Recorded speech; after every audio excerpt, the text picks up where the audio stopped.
I really have to hand it to Reign of the Seven Spellblades, as with episode 8, it delivered exactly what I wasn't expecting, and that's a good thing, because I truly thought this Tullio fella, I thought I knew what to expect. He was the scumbag, he gave me some predatory vibes, and I was like, man, this dude just feels like he's pulled from Yu-Gi-Oh! GX. Like, I just don't like the vibe he's given off, and by the end of this episode, I came out to appreciate the more rival dynamic that it turned out he was presenting. It wasn't that he was trying to screw everyone over, it was more so like, there seems to be this kind of respect and this hunger to be better than our central two characters, but at the same time, there's almost like this rivalry, and honestly, it works really well, and for an episode that's not really about specific explosive moments, there's a couple of cool fights, and I think Oliver and his is probably the best one hands down, but at the end of the day, this was more like a lot of small moments building in to start to lay out the breadcrumbs, the path that we follow, for bigger moments with the remaining 5 episodes, and it was a fantastic episode that was completely different than I was expecting, and all I have to say is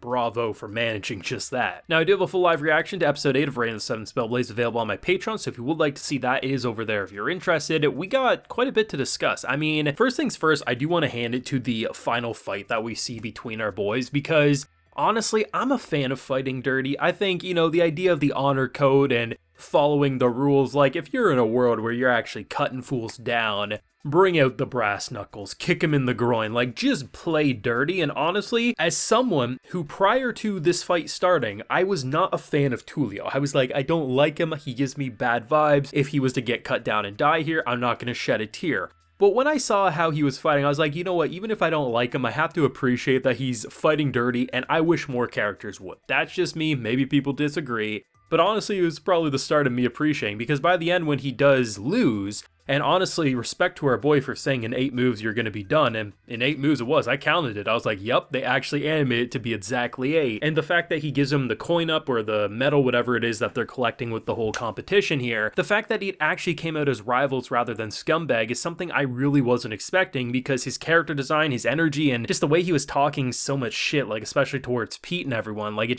he didn't feel like someone you should trust. And it feels like it's going to be more of a frenemy rival dynamic between them if he gets to live, because there is the ending shot that is rather ominous. We have another duel about to kickstart, and honestly, while his and Oliver's duel was a little more like, well, yeah, they were okay with cutting each other and punching each other in the face with brass knuckles, they stopped before they were dead. And I don't know if this is going to be one of those fights or not, but either way, I'm actually crossing my fingers for a character I had such strong resentment for a majority of this episode. I'm like, you know what?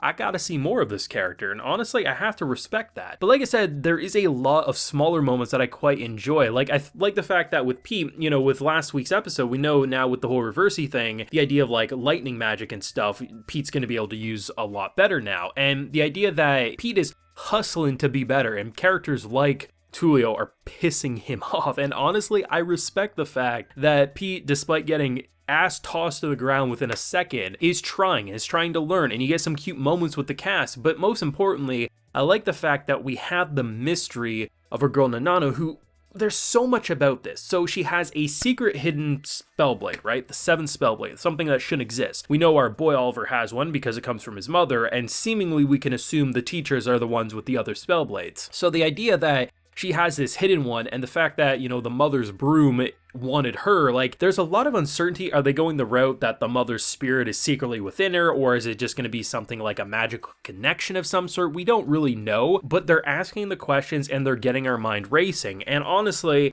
I think probably my favorite small moment in this episode, like outside of like obviously the self-explanatory fight scenes, because they were beautifully animated, and just honestly, I just love how they incorporate melee with magic. I like the fact with that Ophelia scene, because last we saw, she was harvesting men's bodies for succubus babies, and honestly, bro, like, I love the fact that not once, not twice, at least 3 times they used the same side shot of her titties in the focus, with Oliver just kind of side staring at it, because who the hell wouldn't be when that's in your face?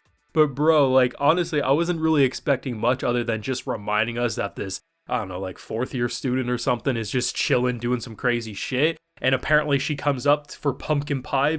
If she's not harvesting men's body, it's for pumpkin pie. Like, bro, at least I guess you have your priorities straight. But I like how when we meet up with the brother and sister, we're getting the confirmation that, as she calls her Leah, showing that there was probably a friendship there at some point. We're getting these little small moments, and honestly, the more I watch, the more I love it, and truthfully, I think episodes like these are just a great example of why I truly think My Anime List reviews and review scores are absolute jokes. Because while opinions, we all have them, it's hard for me to imagine a collective community could actually look at Reign of the Seven Spellblades and give it like a 6-point My Anime List. Like, I've never enjoyed Mal for reviews. I just like knowing actors and characters and stuff, but bro, like, an episode like this, the slander is just disrespectful. And something I love and absolutely adore is the background magical details. And what I mean is, the thing about this is it's not just when we see characters cast spells or they have a broom. No, it's the fact that when they're in the courtyard, right, where we have our boy trying to train Pete, there's all these like little crystals around, and you can probably assume they're probably there for lighting.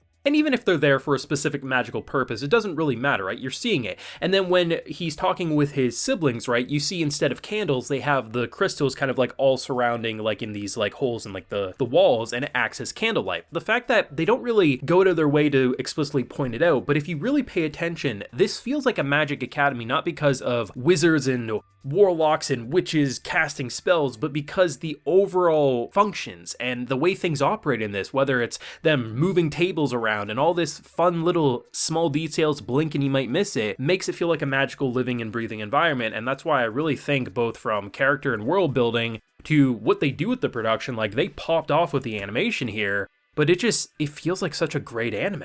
So we have 5 episodes left to go of Reign of the Seven Spellblades. This is a 13-episode anime, at least for this season. I'm obviously very hopeful we'll get a season 2 because, I mean, there's not a lot of, like, anime studios that go the route of just adapting a couple of light novels for a 1-season show. Like, I mean, yeah, there's been certain cases like Roku no Yusha did a 1-season, 1 light novel, which that show deserved so much more than just that 1 season, but I do feel like the fact that they're not necessarily rushing into a certain moment, right, at least based on what I'm reading, says to me that this probably is going to continue. Like, originally the rumor was that it was going to be 16 episodes, if I'm remembering correctly, but apparently it's 13, so maybe there's some OVAs planned as well, and that's where the rumor comes from. But it feels like this isn't rushing anywhere. Like, yeah, we killed the 1 teacher, and maybe they'll set up the 2nd teacher by the end of this, and maybe he'll even fight, or maybe not, but it doesn't feel like we're rushing into the next revenge, and it's like, despite having that revenge there, he's so normal. Like, even with his siblings, we go from cultist vibes to wholesome family bonding, and somehow it doesn't feel like a whiplash effect. And I mean, a second time this video, but